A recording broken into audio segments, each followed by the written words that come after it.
Şimdi sizin soruda ifade ettiğiniz gibi Indeed, Turkey has been a member of NATO since the 1950s, in part because it was NATO's desire, and in part because of our respect for that organization. We fought in the Korean War. And indeed, Turkey occupies a very important location, geopolitically speaking. Turkey's location is critical for NATO's mission, and the organization built an infrastructure in Turkey to be able to fulfill that mission. Incirlik Air Base is well known, but the infrastructure is not limited to that base. Right now, all critical voices are silenced in Turkey, and only the voice of those in power is heard. Consequently, both Turkish people and outside observers are misled.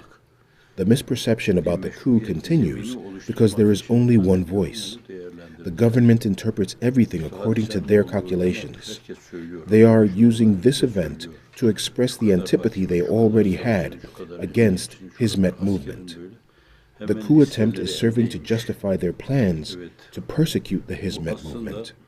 International observers rightfully pointed out that the lists of people to be dismissed, detained, or arrested were ready. Indeed, this is a display of hate and rage that has been harbored by them, but they acted so prematurely that they did not realize how this would be perceived. Experts and observers ask, how can you round up thousands of people the morning after the coup attempt, calling them coup perpetrators, kicking them out of their homes, declaring them monsters? You pick up people, men and women, from their homes and subject them to despicable treatment. Their enmity was such that they could not even plan this persecution properly.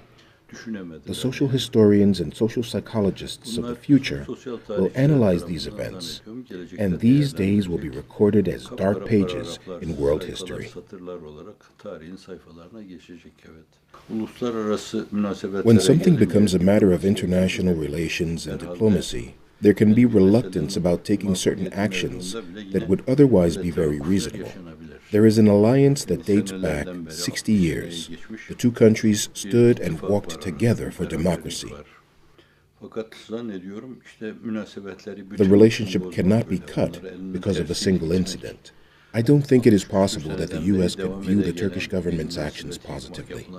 I think they are concerned about cutting this 60-year-old relationship completely, destroying what has been built so far, or making a diplomatic mistake.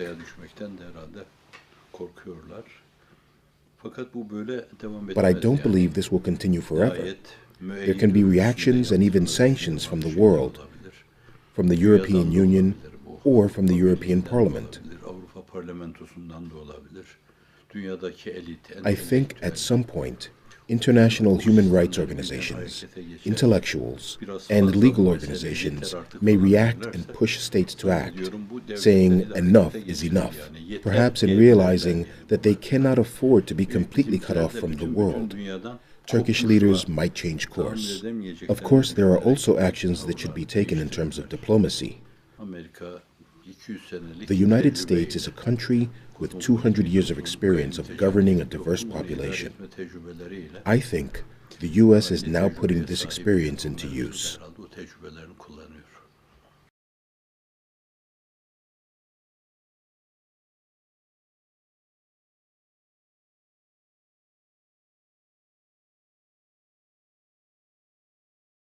I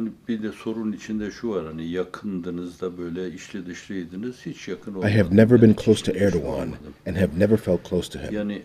I have known the former Prime Minister and then President Demirel. I met former President İsmet İnönü, but I was a child then.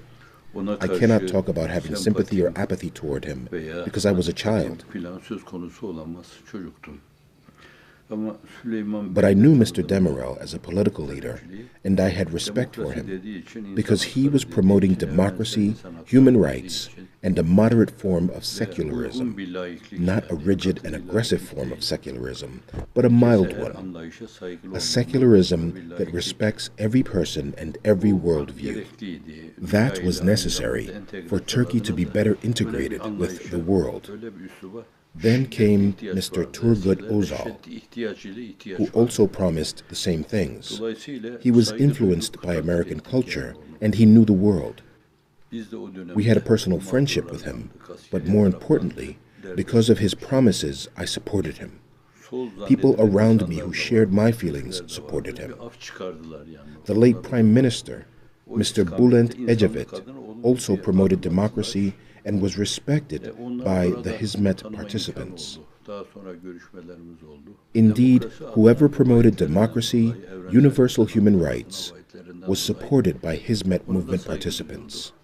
When Mr. Erdogan began preparing to start his own political party, he visited me. This was our first face-to-face meeting with him. I advised him regarding this relationship with Mr. Necmettin Erbakan, the leader of the party he was planning to depart from, and with the military, which staged multiple coups in the past and had significant power on domestic politics. I urged him to avoid confrontation with either Mr. Erbakan or the military. But I later learned that on his way out in the elevator, Mr. Erdogan told the person next to him that this movement should be finished off at the first opportunity.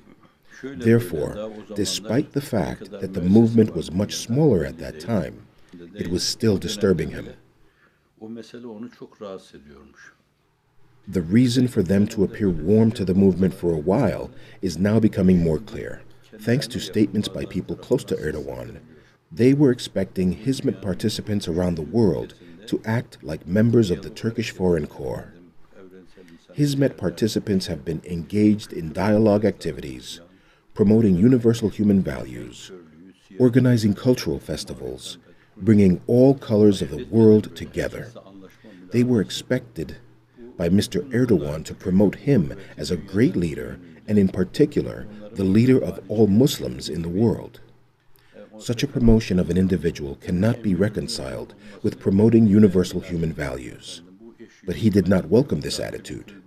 Despite the fact that Hizmet participants around the world have not been against him, he regarded their lack of enthusiastic support for him as a sign of opposition.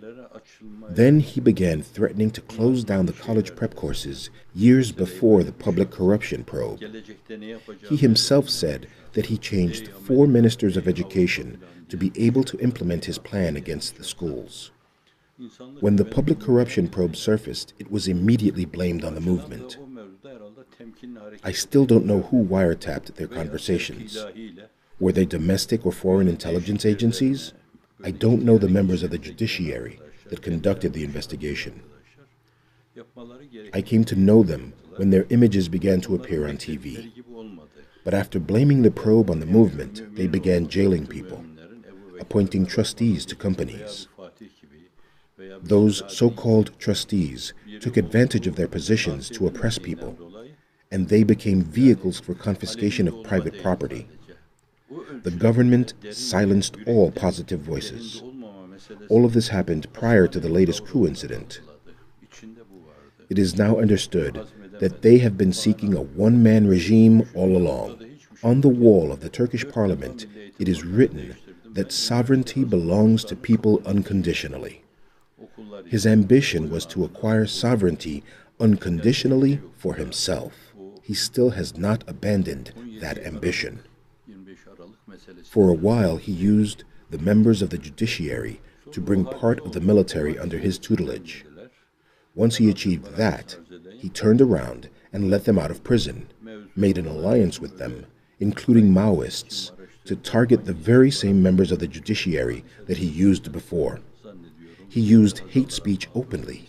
He slandered people. This latest incident in July was also used to the same effect.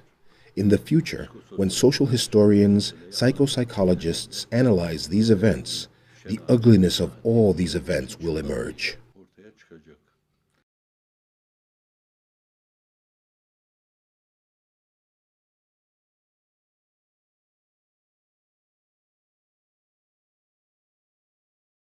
Başkanlık sistemine fakir benim. Çok aklım ermez ben. I don't feel qualified to comment on the presidential system. But I don't see the kind of system they are seeking as appropriate for Turkey. Such a system can cause polarization and cracks in the society.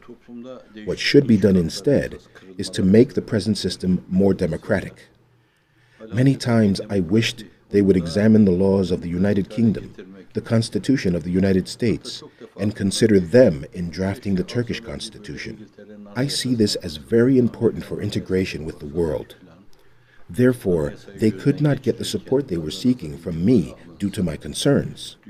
Perhaps that disturbed him a lot because he was seeking absolute power for himself and was seeing himself as the leader of all Muslims of the world. His inner circles kept praising him. When they did not get the response they expected, perhaps that disturbed them a lot.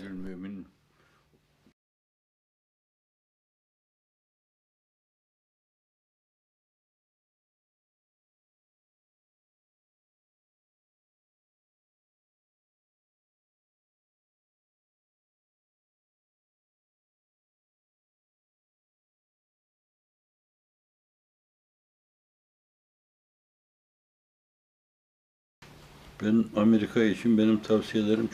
United States has strategic thought organizations, the think tanks. They have been leading the world for years. Due to this leadership experience, what these institutions say will probably be the last word on this matter. A totalitarian system can be tolerated temporarily as the lesser one of two evils. But at the same time, they can try to do what is feasible in order to help a nation get out of a whirlpool in alliance with the world, through measures that have teeth. If this is a long-term plan, then a totalitarian system can be tolerated for the short term. But to turn a blind eye to such a system indefinitely is disrespect to humanity. There are 5 essentials that religion and modern legal systems seek to protect: life and physical health, religion, mental health, family and dignity, and property. A 6th element can be added, and that is freedom. Bediüzzaman says that I can tolerate hunger and thirst, but I cannot be without freedom. For a human to be truly human, they need to be free. To deprive anyone of freedom is disrespect to all humanity. This is what is going on in Turkey today. Human rights are being trampled upon. I seek your excuse, but these reports of rapes, dead people are piled on top of each other like haystacks. Even the right to a proper burial is denied to some people.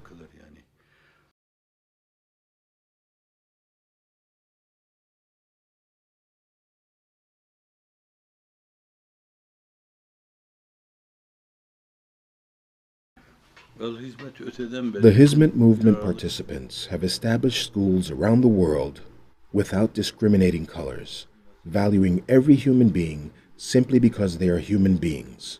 In the face of the terrible weapons of today, trying to bring together fellow human beings, facilitating their conversation and reconciliation, blocking the paths that lead to violent conflicts, God willing. As pointed out by an intellectual at the beginning of the last century, we face 3 major problems. One is poverty, which led to a struggle between the communist and the capitalist systems in history. Prevention of poverty by establishing systems for investment so that everybody can have their livelihood somehow. Struggle against poverty, against ignorance, and against conflicts and polarization of the society driven by intolerance. These are problems of all humanity. These problems continue in the presence of weapons much more powerful than those dropped on Japan in the 1945s. May God protect us. The best way to prevent conflicts with catastrophic results is to integrate the white with the black, the blue, the pink, and the orange. Can we prevent such conflicts completely? But we must do what we can, and then we leave the rest to God. This was the foundational idea of the Hizmet movement. People who devoted themselves to the Hizmet movement acted with this perspective. How can we be sure that this is indeed the case? I think the latest episode in Turkey can be seen as a bright mirror on this matter. The institutions established by the Hizmet movement participants were confiscated. People were subjected to oppression and tyranny, molestation, and unlawful acquisition of their private properties. My heart is aching. There are institutions where I stayed, where I worked in the construction of, like a construction worker. They confiscated all of them. They kicked all the people in those institutions out, Properties, companies of business owners have been transferred to the regulatory agencies. These are matters that touch one's heart, as I am touched, and you are touched. So are thousands of people. Thousands of people have been left without food or drink in detention centers. In the face of all this oppression, not a single individual attempted to raise their fist. If this is not proof that this movement is a humanitarian movement, then I think there is a serious case of blindness.